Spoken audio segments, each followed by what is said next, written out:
History is a clock that people use to tell their political and cultural time of day. It is also a compass that people use to find themselves on the map of human geography. Yes, Dr. Clark. History tells of people where they have been and what they have been, yes, where they are and what they are. Yes. Most important, history tells a people where they still must go and what they still must be. Yes, sir. The relationship of history to the people is the same as the relationship of a mother to her child. Yes, sir.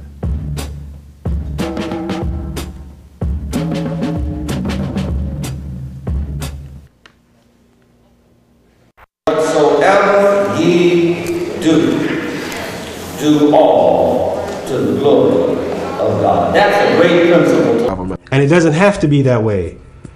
You do not have to slaughter millions of people to get access to the cobalt for your colored television, or access to the cobalt for your aerospace industry, or access to the copper for your automobile industry. All right, you dealing with the economy. You want the coltan. Man, Congolese people don't eat coltan.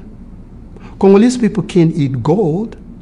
Talk to the Congolese people. We're going to let you get the resources, but for God's sake, stop killing the people. Stop letting Rwanda, Uganda, and Joseph Kabila kill with impunity. The situation in the Congo is not just a Congolese issue. It's not just an African issue, but it's a global issue. It's a worldwide issue. Congo is a part of the second largest rainforest in the world. It's vital to the fight against climate change. If you're concerned about climate change, you should be concerned about Congo.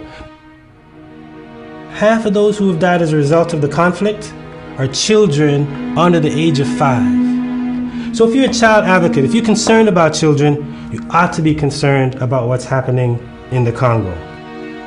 If you're concerned about women, if you have a mother, a sister, you ought to be concerned about what's happening in the Congo. If you drive an automobile, or flying airplanes, or own a cell phone, as a human being, at the very least, you ought to be concerned. You ought to say something. You ought to want to find out why this is happening. You ought to be moved to want to bring an end to it.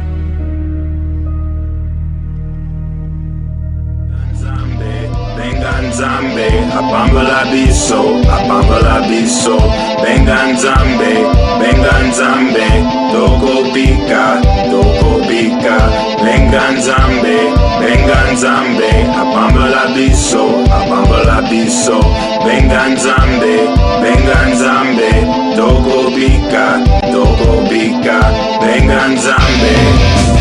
8 out of 10 people in Congo are unemployed and live on 30 cents or less per day. À Kinshasa, 9 filles des rues sur 10 vivent de la prostitution.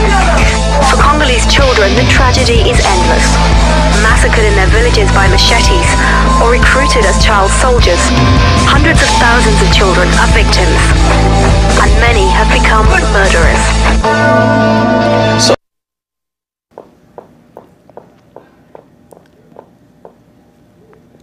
Welcome to the Gilchrist Experience. Today's guests, Nellie Belly and Graham Weatherspoon, and we're going to start off by, as you all see, we talk about the Congo almost every week because nobody else is talking about the Congo. And our main concern about the Congo is out of the 10 million people that have been killed, half of these are kids. Half of these are women and children. Now, when is somebody going to pay attention? Probably after the election. And then we'll get a chance to go someplace else and solve the problems across the water. But Graham attended a budget meeting yesterday about our children here. Yes. And he has a report on the attack of our children here in America. Tell us about your experience yesterday, Graham. Yes, the City Council is going through the budget hearings over the next couple of weeks. Commissioner Kelly was there last week, and yesterday was ACS's turn, Agency for Children's Services. Oh, God. Yeah. I'm directly concerned over what is going on in ACS because I'm the board chairman of a Head Start agency in Bed-Stuy. Just one point about ACS. They have a $2 billion budget, yearly budget, stealing children. Okay. Please. Now, Head Start is a federally funded program. The city of New York gets $190+ million a year as the grantee, and they disperse that money to the organizations or the agencies across the city within Head Start. My center, we have 140 children and a staff of 33. So you're talking about 173 people. They came up with an idea for a program called Early Learn last year. And this was supposed to be an innovative step in early childhood education.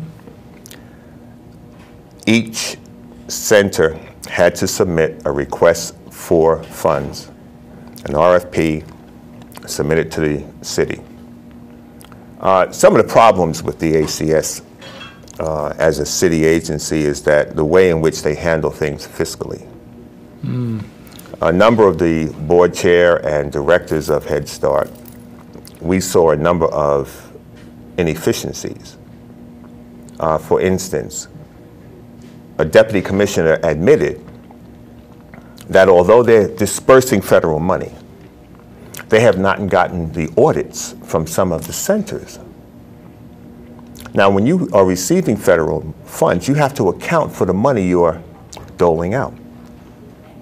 My question to the deputy commissioner at that particular meeting was, well, how do you account for the money if you haven't got an audit in years from some of these agencies? Right. And you yourself have not conducted an audit on yourself, and you then are submitting paperwork to the federal government. Because anything you're submitting to the federal government has to be bogus because you don't have the figures from these agencies. And under the U.S. Code, that's a crime. Right, okay. The fiduciary responsibility is to account for every penny that comes in and goes out. So the deputy commissioner sort of laughed and said, well, as long as they don't send me to jail. The deputy commissioner? Yes. Now, is this off the record or on the record? this was on the record. He said this in front of about 100 people. Now, as long as they don't send me to jail. Right. Now, I don't have a problem. This is a public hearing. Yeah. This was not yesterday. This was a year and a half ago. Oh, okay, a year and a half ago. I don't have a problem standing up, whether I'm alone or with a group, for what I believe in. Okay. All right? So tell us what you think is happening. Oh, what's happening is this. I went to my congressman with a number of other people in Head Start. Okay. And as a result of that meeting, the feds came in last year. Okay. And pulled a thorough examination of ACS's records. Ooh, that's and everything they're doing relative to Head Start. Fantastic. The report that came back was 57 pages long. 57 pages long, with all of the violations and infractions that ACS was involved in with regard to this federal grant. Now, in Head Start, and parents who have children in Head Start, daycare, you better listen. You better listen, and you better pay attention because you're going to be out in the cold come the fall. A good number of people are. They have another program within Head Start and the Early Learn programs called UPK. And those are state monies which come not only to us but to the Department of Ed. Each child is worth roughly $3,400 a month to each center under the state money. ACS had us sign on for UPK, but we don't get the $3,400. Who gets the 34? ACS has been taking 26 of the $3,400. That's about $40,000 a year, a little over. Per child. Per child. Well, that's what they have been taking that money for God knows what. Meanwhile, the centers which need the money are only getting $600 a month per child. Let me go on.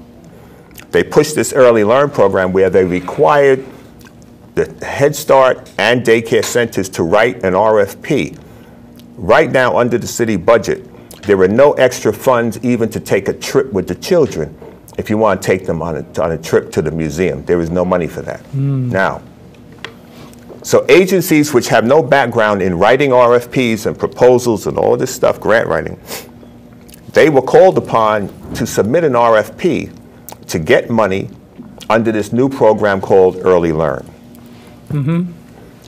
Once you're accepted in Early Learn. This is new, Early Learn? Yes, this is a program that they've put together. Okay.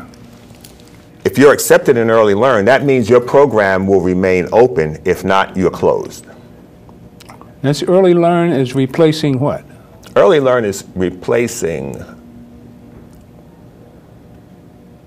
early childhood care and education for 2-, 3-, and 4-year-olds. Okay. Okay? What it was called? I don't even know what they were calling it. Right. You know, ACS has a name for everything, which doesn't really make sense. But right. So, of the Head Start agencies, a number of them had to merge in order to try and stay alive. Okay. There were over 300 proposals written. There are only 71 Head Start agencies, but when you combine Head Start, daycare together, you have a few hundred. Some had to merge in order to try and stay afloat. Some just gave up because they don't have the money to pay a grant writer. It can cost you $20,000, $30,000 to hire a grant writer. Yeah, that's the catch. Okay, there. and there's no money in the budget. You just can't summarily take money out of your budget to pay a grant writer when you've got to pay rent. You've got to feed the children. You got to buy the food. You got to pay gas, the electric, pay the salaries and everything. So now you're saying line item on the budget. You're saying these new agencies that are set up to have enough funding to there is no funding to do that. No, they have a grant writer on staff, more or less. Now, okay. So now they put out a bid, and you got major corporations now. With grant writers. With grant writers. Right. Vying for this money. Ah, okay. And they're looking to come in here. All right. My center, which has been in operation for 40 years, never had a fiscal problem. No money's missing, misappropriation of funds, none of that. Whoa. They want to shut down McDonough Street Head Start in Brooklyn and Bed-Stuy and other centers around the city. They told us, well, our proposal wasn't good enough. Now, but under the federal review, we've gotten rave reviews by the feds. Okay. We've always got good evaluations, and the last one was excellent by the city. Okay. But because I'm vocal, and certain others are vocal, some are being shut down, and then others are just summarily being told, you're out. 40 years of experience against people who are writing proposals which have no experience in childcare at all. None. And some of these agencies are not even locally based agencies. They are not grassroots agencies. So people are going to wind up losing their jobs, adding more people to unemployment and welfare. Children are not going to have slots in Head Start and daycare because they're cutting the slots. It sounds to me like the 1%ers are moving in on you. The 1%ers control a third of New York City's wealth, 1%. Okay. That includes Bloomberg. Now, well, of course. I'm going to try and sum this up because it is so horrific. They had a meeting at the city council yesterday, and I give praise to the financial committee. They tore into Commissioner Rector. He's the newly appointed commissioner by Mayor Bloomberg.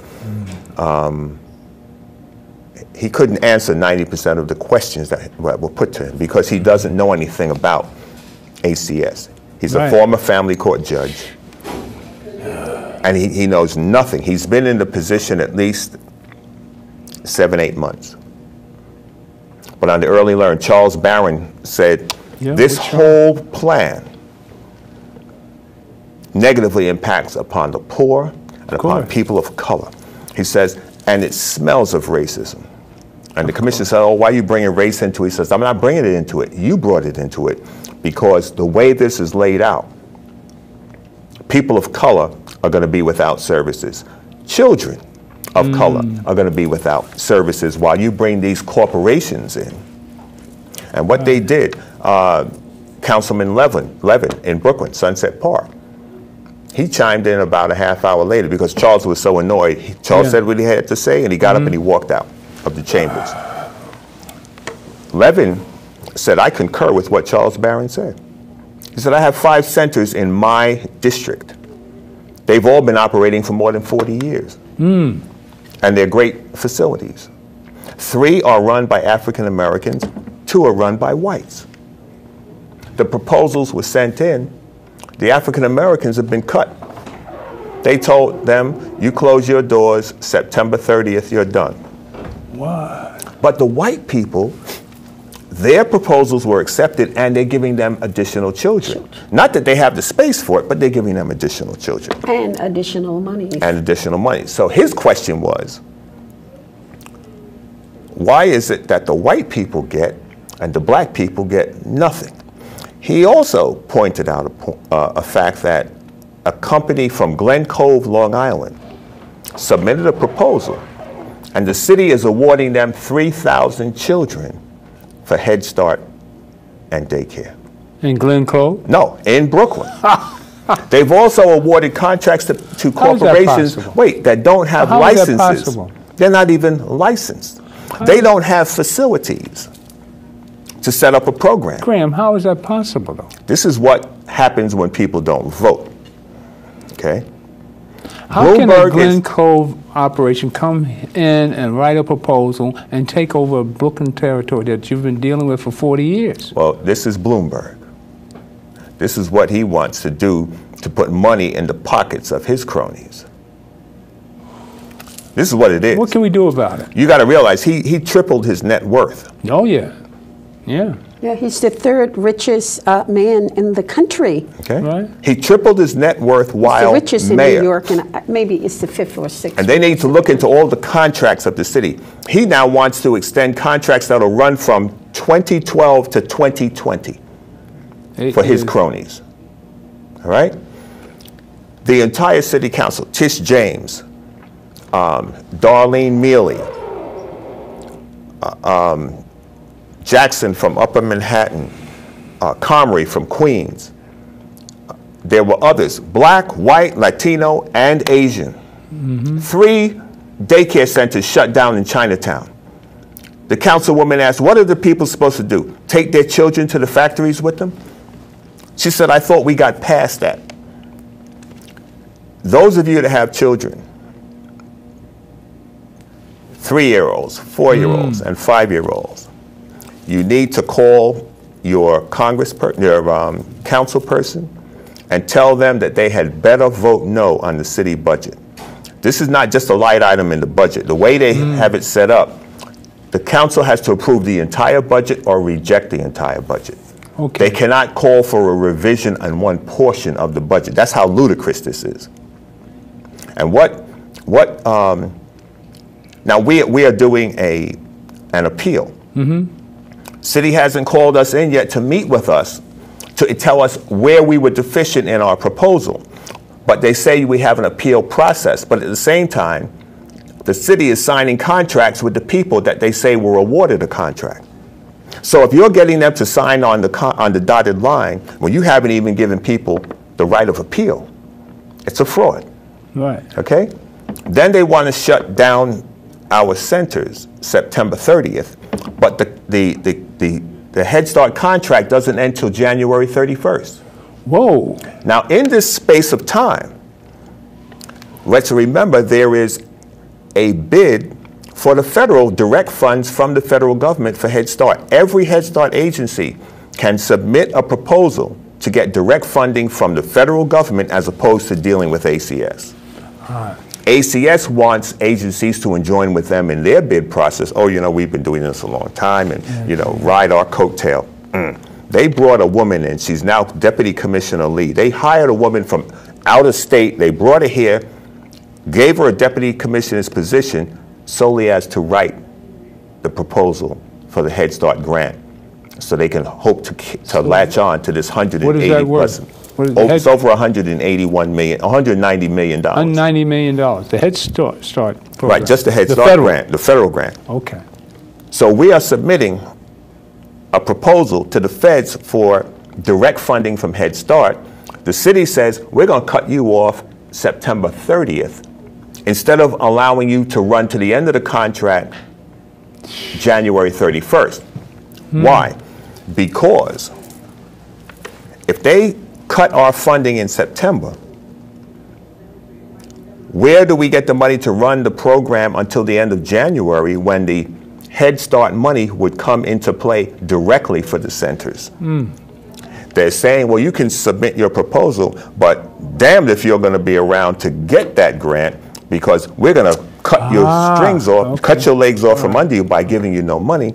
So if you're not around to get the money in January, we at ACS can take that money. Bottom line, 11,000 children. We have waiting lists. Every center has a waiting list. Right. Every center has a waiting list. There aren't enough seats for early childhood education. They are going to dump 11,000 children out of Head Start and out of daycare. What do parents do when they have no place to take their child while they're struggling to go to work every day?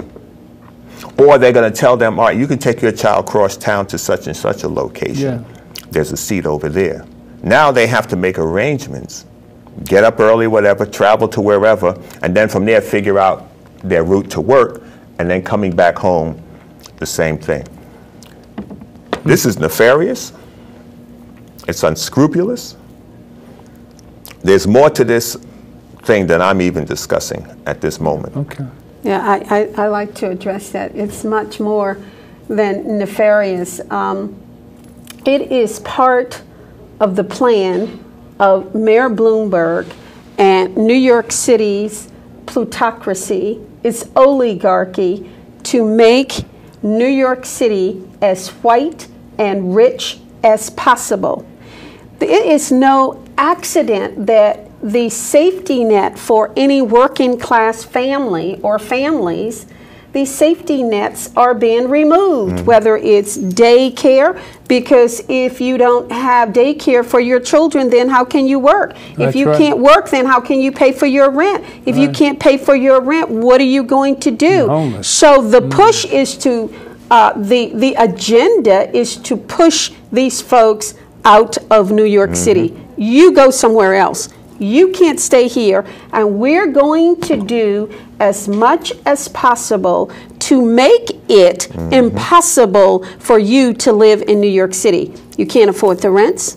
Right. The courts are revolving doors, a collection agency, a revolving door of a collection agencies for New York City's powerful real estate industry. You're not going to get any justice there.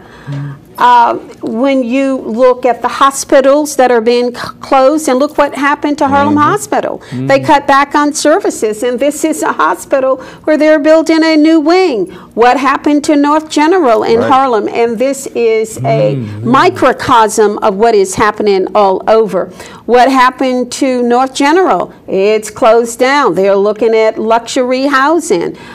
They have a glut of luxury condos and condominiums throughout Harlem, and not only throughout Harlem, but throughout New York City.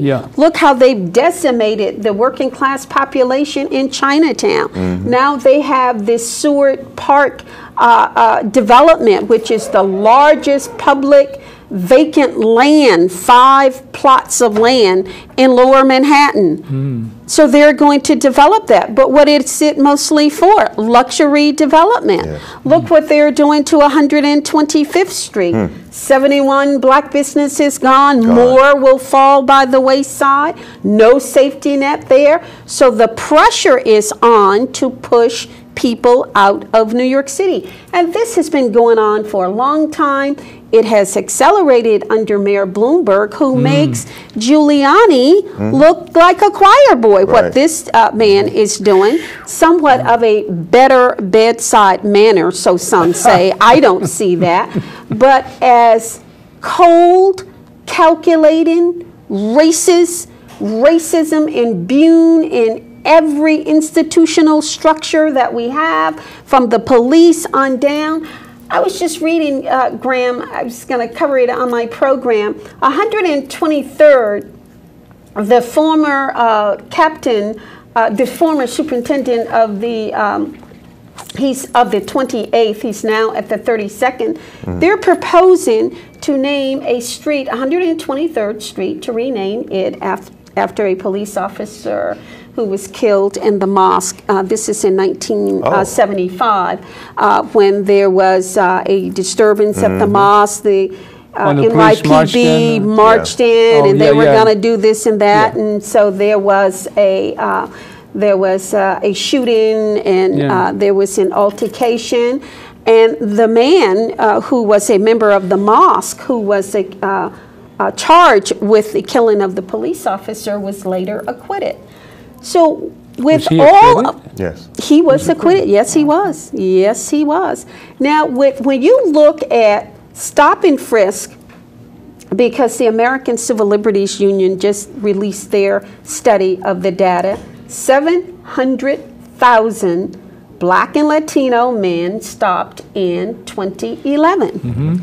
The neighborhood hit the second hardest. The first was East Harlem, and the second was Central Harlem. So here you have in Central Harlem, they want to name 123rd Street after a deceased police officer, and that was 40 years ago.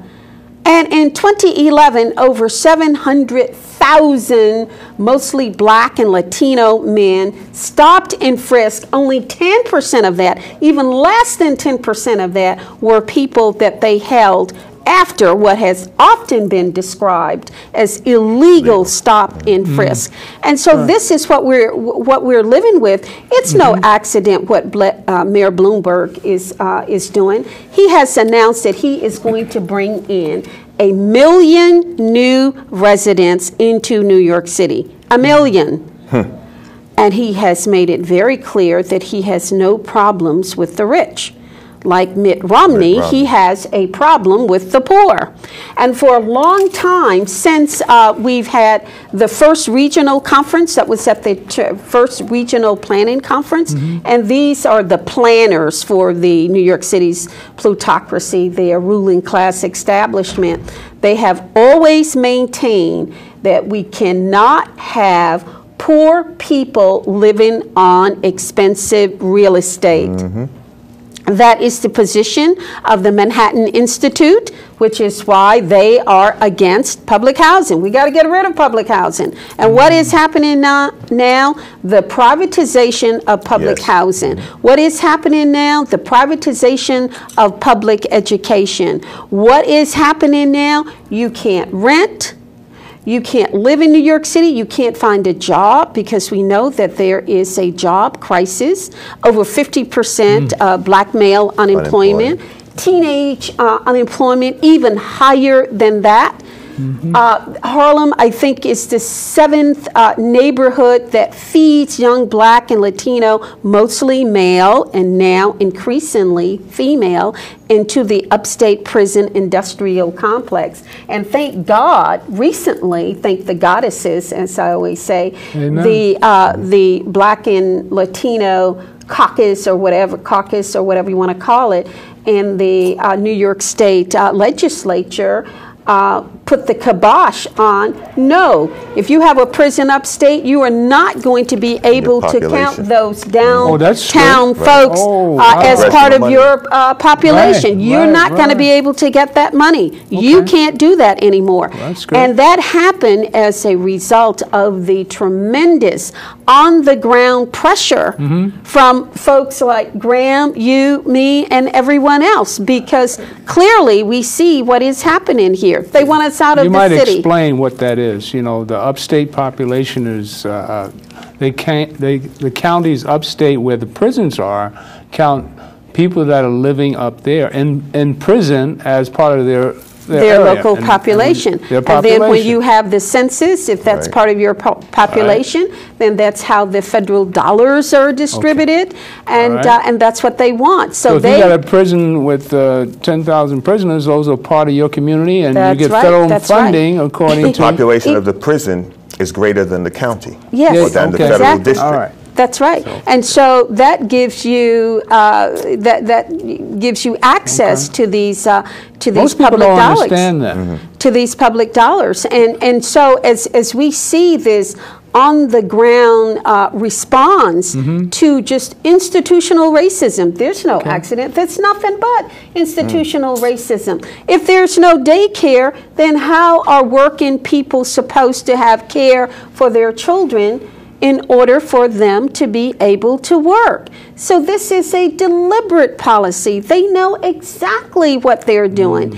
And it is in sync with all of the other cuts in services that we have seen across the board, particularly in Black and Latino communities and immigrant communities, and for some of these groups, and we see it, I think, in the Wrangell congressional race, how one group wants to up the ante on another group. It never works, because in the final analysis, if you're Black, they want you out. If you're Latino, whether you're Dominican, Puerto Rican, or whatever you think that means in terms of your skin color being as black as a boot, but you're calling yourself, Dominican, which means anything other than black, the decision is all the same. We want you out of the city. And when you look now at the deportation rate, the group that has been drawn into that, now Dominicans and Haitians. Okay. That is what is being drawn into that. So I think that we have to really begin to connect the dots in terms of this all-out assault against people of color, in particular Black people, in particular Latino people, because Harlem was a hard nut to crack. It was a historic African-American community, and since they have voted on and passed the rezoning of 125th Street, Well, it's all over. Going it's all back, over. you had Black people involved in undermining Black people. Okay. Absolutely. Almost. Starting with Willie the Lynch. elected officials. The elected officials, you had an empowerment zone, allegedly, up there. Still is. And tens of millions of dollars disappeared in the Harlem Empowerment Zone. You have that, what's his name, Claude Williams, and that whole group, and Dinkins and all these people up there. Claude Williams. You had monies coming in, and Harlem was okay for Black people. It's Lloyd Williams. Lloyd. Ah, I'm sorry. Yeah, I it know was Lloyd okay well. for Black people when Harlem was a dump, when it was run down, when it was drug infested, when the garbage was all over the streets, when the streets weren't paved, when the tenements were outnumbering habitable locations. It was okay. It was okay for Black people to have that Harlem. That's right. But and we always our people get co-opted. Mart 125. Good example. That was Black people that undermined the concept of Mart 125 to facilitate outsiders coming in to take over. Black businesses which had been on 125th Street for decades were wiped out because now, oh man, it's been so many years, Marjorie, she had a stationery store. We don't use Staples when we have her there, but she can't stay there because they're going to bring in Staples. We bring in all these outsiders, talk about, oh, it's going to bring jobs to the neighborhood and all this other stuff. No, but you're undermining Black-owned businesses to help conglomerates, which don't need any help from us. Don't help us. Don't pay a wage that is truly worth anything. But you undermine Black businesses, and they have to go. What is wrong with a person vending on the sidewalk? I go down to Chinatown, I'll see people vending on the sidewalk. I go out to Jackson Heights, I will see people vending on the sidewalk. But I go to Harlem, I can't see black people vending on the sidewalk like they used to. You see. There's an all-out new assault against them. Just briefly, if I could give you a rundown on the emerging 125th Street, Harlem's main street, its main commercial artery, since the passage of the 125th Street rezoning proposal, proposed by Mayor Bloomberg, who likes to brag that he's rezoned 1/5 of the city, but pushed by the local Congresswoman, Inez Dickens. It is the city council person that takes the lead in these rezoning proposals in their district, as did Melissa Mark Vivarito in the East 125th Street Development Project, which is a major project of Mayor Bloomberg, as was City Councilman Robert Jackson in the expansion of Columbia University. That's over 18 acres, $6 million to be developed. Initially, they said 25 years, and then they said 30 years, and then they said 50 years. Well, 50 years is half a century, so we're talking about its Columbia University's expansion and its impact on the greater community of Harlem, not just West Harlem or the historic section of Manhattanville. So if you look from river to river in terms of the redevelopment on 125th Street, they recently announced that the parking lot, which is on the north side of the street between Lenox Avenue and Adam Clayton Powell Boulevard. Columbia? There are, no, there are 9 stores there. 5 are occupied. Well, they have to go because the city just put out a request for proposal for that to become a cultural center along with a commercial offices. And so those local businesses have to go. You have an African owner, small business owner who's been there. 125th Street. 125th on the north side of the street. Right. This would be to the, this would be to going the westbound east. Is on the right side. Yeah, right. That's west. This would be to the east of the Harlem State Office building. There's the Harlem State Office building, and then you have the box garages. Chain store. We're talking about 7th Avenue. No, we're talking between Lenox and Adam Clayton Powell Boulevard. Okay. You know where Marshall's is on the corner? Right. Just go straight down. Okay. There's a Jamaican patty store. Right. And there's a papaya. Right. There's McDonald's the African clothing store. And all of those businesses, small black businesses, they're going to have to go, and the big box chains are coming in, going east next door to the Apollo Theater, where there's a vacant lot. Well, that's going to be a large office building. I don't think it's luxury housing, but they're going to have a Red Lobster. There. Okay. It's going to be one of the anchor tenants. And if you move to the east of the Apollo Theater, the old Victoria Theater, that's going to be a hotel with luxury condos. They finally got that through. Yeah, okay. That's been through for a very long time. And then yeah, they've been messing with and then on Park Avenue, that lot there, and then we have the I think, what is he? He's an athletic star. He is supposed to, the vacant lot, which is on the downtown side of the street of Lenox Avenue, right on that corner. It's now a vacant lot. That will be a hotel. It has been mentioned that one of the anchor tenants will be the Whole Food. Whole Food is going to be there. Whole Food. You can't afford to buy. Most Harlem residents, and this is the point, when you see Whole Foods come in, it's not a black neighborhood. Yeah. It's not a black neighborhood. Gentrification, in the Weatherspoon dictionary, the definition of gentrification is get out. Absolutely. If you're black, get out. Absolutely. The prices of Whole Foods, first of all, organic food is a ripoff.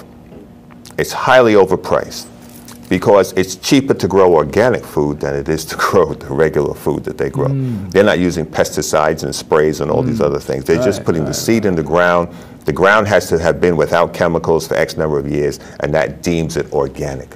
That's all that is, okay?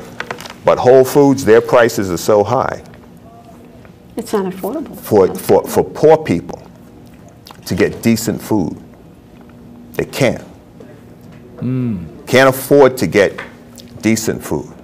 So now you will either shop at the bodega and get your ham and cheese and spice ham or whatever you're going to buy and all that. You can't. The poor people cannot go into Whole Foods. Whole Foods demographically will not come into an area that cannot sustain it. Absolutely. No major business is going to come into your neighborhood unless they know that they're going to make money. That's right. And because of the demographic changes in Harlem, the everyday resident of Harlem will not be able to stay there. A guy, Charlie Rangel, can forget. His days are over. SBI's going to take that seat. You're going to see so many changes politically. Well, I think across the face of the city. We're already seeing them. Just to give an example in Harlem of changing demographics, and we know that we have seen a significant decrease in the black population in Harlem. But just to give you a specific example, the real estate industry has coined Frederick Douglass, the Frederick Douglass corridor, as the Gold Coast of Harlem. That's from 110th to 124th. And that is because of the number of luxury condos and condominiums along that corridor. Now, the recent census data shows that in that corridor, there has been an 11% increase in the white population. 11%. No. I can count more than that. Well, yeah, well, that's significant when you think in the last couple. 11%? Yeah, 11% increase in the and that population is growing. Yeah. Now, there was an article recently in the New York Times which was very interesting because the developers and the oligarchy, the New York City's oligarchy, it's getting a little antsy about how things aren't accelerating as they should be in Harlem, and why aren't these people moving in, and what's happening. I mean, it should move at a very large pace. So there were recently not a spat, 2 or 3 articles. What's going on here? So there were some unforeseeable difficulties and problems. One was the increased cost in construction, and of course the biggest one being the real estate bubble that burst, and they weren't able to move ahead at the pace as was anticipated by the Bloomberg administration. So they were taking a second look at, what's going on here, what's happening. We had expected a greater influx of whites, what's going on, and let's now look at 125th Street, because the 125th Street corridor is going to shore up what we had anticipated on the Frederick Douglass corridor. And at 124th, there is the Aloft Hotel, and they bragged about, well, we've had 70 to 75,000 people who come in, and the owner or a representative of the hotel said, but one of the problems that we have is that people come up and they still have visions of the old Harlem, the ghetto Harlem, and where can we go? And I mean, we've got to really get things. We've got to really get things rolling on 125th Street, because a lot of our trade is with folks who are coming to Columbia University, which is why Columbia University wants to have its own hotel on that Broadway corridor, extending from Broadway all the way across. And so their thing is, we really got to pick up business here. What's going on? I mean, are we on schedule here? But they have major problems, because despite their optimism, I don't believe that the real estate industry has rebounded as they claim it has. I don't think it will. It continues to have major problems. For example, this is, I'll give this to your listeners. There is the Delano Village. Renamed Savoy Parks. 1,800 units. It starts at 139th to 144th, and it goes from 5th to Lenox Avenue. Now, the owner there purchased the building at the height of the real estate bubble. His name was Neil Rubler. He used to be head of the Olnick organization that owns... Of the who? Olnick organization that owns Charlie Rangill's building, Lenox Terrace. And this is the organization that worked out the 4-apartment deal with the congressman. Well, anyway, Rubler opted out of that, and he said, well, I want to go into business on my own. I don't want to, you know, be a little loose coattail here in my wife's business. I want my own thing. So he went in, and a consortium of other real estate developers, and they purchased the Delano Village, and that they renamed Savoy Park. But like many of these real estate moguls, number one, they purchased in excess of the true value of the building, and what they did immediately was to take out a second mortgages, and they walked away with all of that money. At least I think so. And as did Larry Gluck, according to the Nation magazine, what he did with the Riverton that went into bankruptcy. And Larry Gluck has risen again out of the ashes, the real estate ashes of default and foreclosures. When did but Riverton anyway, go into bankruptcy? Oh, my dear, that happened a long time ago. They've all the way back, what, 20 years ago? No. We're talking maybe 5 years ago. 4 years ago. It's been very recent. Maybe Wasn't 4 Trump years up ago. to buying that? No. Or was it Lincoln? No, I don't know about all of that, but Larry Gluck was the owner, and he was forced into foreclosure by his creditors because he couldn't, about the banks, because he couldn't make his mortgage payment because he had taken all of the money out. And the Nation magazine did a really good article on him.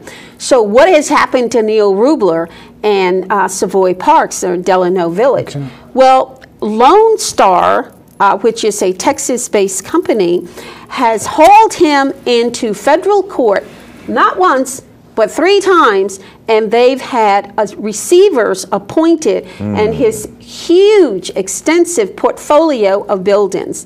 We don't know the status of Savoy Parks because they are not talking, but we figure that that is part of this foreclosure mess. And the long and short of all of this, getting back to the point that Graham made, is that they cannot pull themselves out of this debt crisis. They are sinking deeper and deeper into the mire. But unfortunately, where does it leave tenants? Where are the tenants? What will happen to the tenants? The rents go up. Well, they can restructure the debt, but I think increasingly, in lieu of the crisis and the scandalous fraud in in this predatory equity that we see all over Harlem, tenants are getting themselves together and they are fighting back. And I know they have a very strong tenants association at Delano Village, Savoy Parks. That's Valerie Orridge. She's a nurse, very smart, very savvy woman. They've been on top of it. They had a couple of protests in front of the bank's Credit Suisse, or Credit Suisse, some people call it, that held a large mortgage portfolio on the complex. So I think that tenants are becoming increasingly much more savvy, much more sophisticated about what is happening and looking at the situation that will advance the interests of their building and of their tenants. Now remember, the federal government gave $17 trillion to the banks to pull them out, and people can't ever get around those numbers because they just cannot comprehend that. $17 trillion. Now, I suggest that what they need to do is to pull out some of these multiple dwellings, not the small buildings, and who's going to bail them out?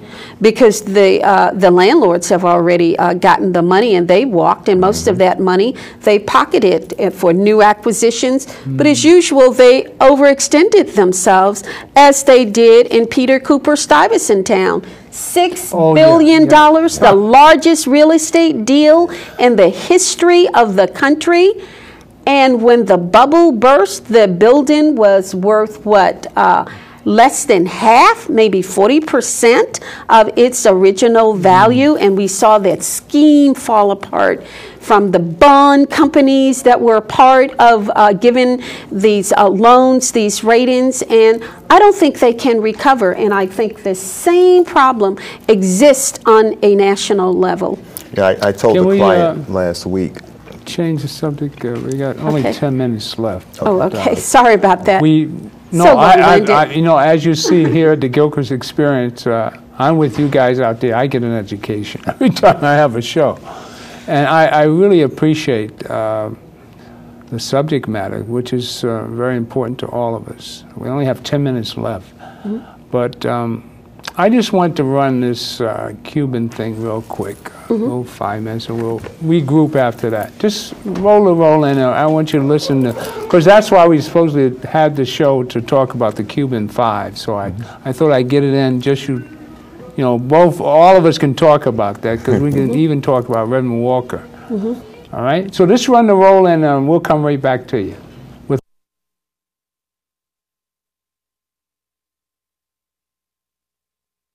To talk about Cuba, what's happening there, and I want to comment on the case of the Cuban Five.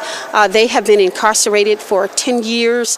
Their families have not been allowed to visit them, and I think the crowd here tonight was heartened by the announcement of Leonard Weinglass, who is the attorney for one member of the Cuban Five, the appeal that they are going to bring before the Supreme Court. These Cuban Five heroes were here. They were here in the U.S. trying to stop terrorist actions against the Cuban government as carried out by terrorists such as Luis Posada Carriles in Miami, Little Havana, and that's why they were in fact in prison as they attempted to stop these terrorist action. Just to add a note of real importance, the Cuban Five operatives were forwarded this information to the Cuban government, and the Cuban government was in contact with the U.S. government. So this is a case that is on par of the worst miscarriage of justice that we have witnessed here. It is so blatant in terms of the injustice that is being perpetrated against these men.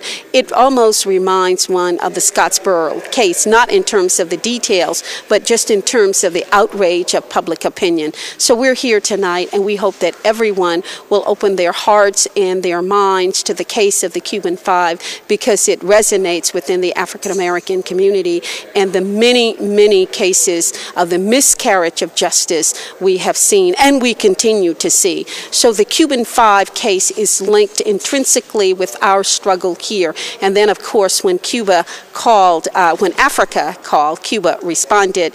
And when the U.S. called, that is these low-income communities, in terms of doctors who are now trained, 17 doctors who have graduated from Cuban medical school. This is the relationship that we have, and this is why we need to have a normalized relationship.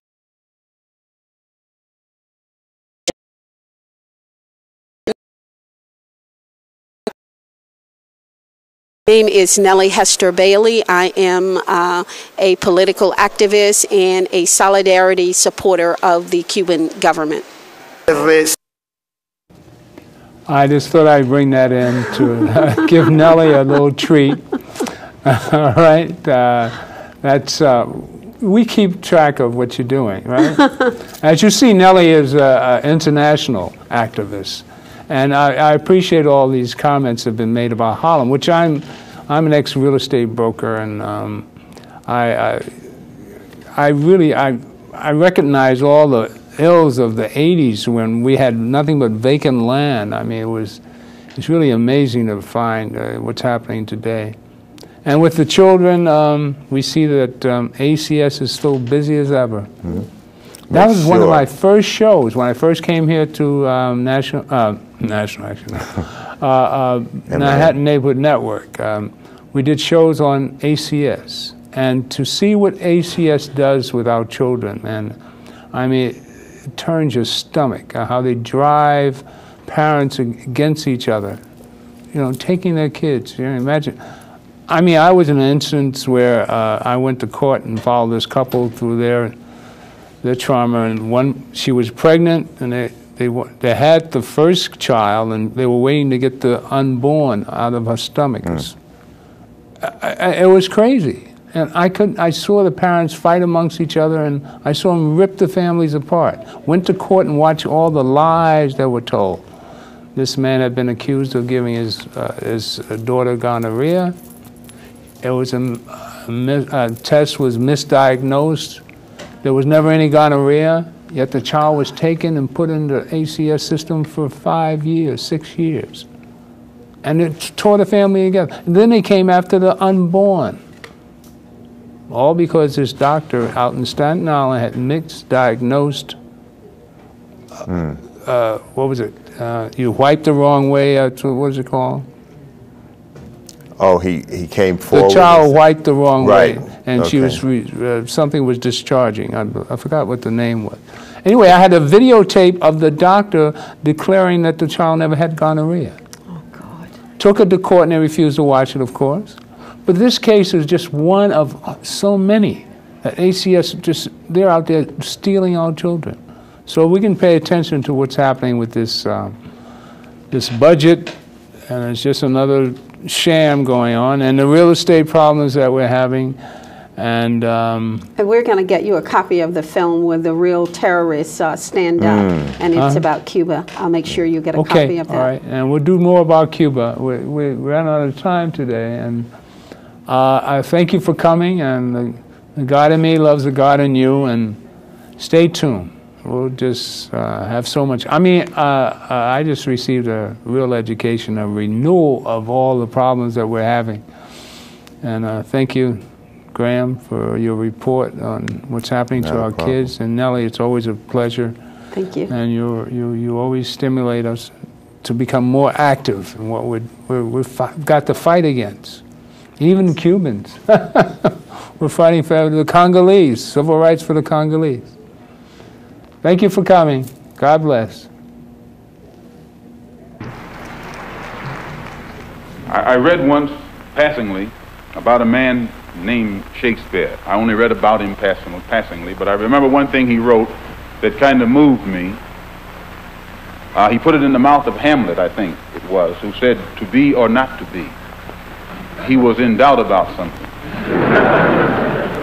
Whether it was nobler in the mind of man to suffer the slings and arrows of outrageous fortune, moderation, or to take up arms against the sea of troubles and by opposing, end them.